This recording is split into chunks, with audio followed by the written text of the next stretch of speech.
ఇలా కరీంనగర్లో పార్కులు కానీ, చౌరస్తాలు కానీ, రోడ్లు కానీ, మోర్లు కానీ, నీళ్లు కానీ, లైట్లు కానీ, స్మార్ట్ సిటీ పైసలు వచ్చినాయంటే అది నరేంద్ర మోడీ గారు ఇచ్చిన పైసలు తప్ప వేరే పైసలు కావు.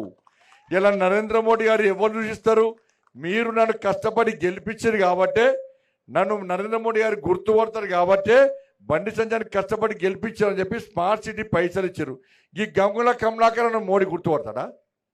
ఆ వినోద్ రావు కొత్తగా వచ్చింది ఆయన. వినోద్ రావు చూసారు ఎప్పుడైనా మీరు? ఆయనను వాళ్ళ పార్టీలో గుర్తుపడతారు ఆయన. మరి వాళ్ళు ఎట్లా గుర్తుపడతారో తెలియదు ఆయనకు.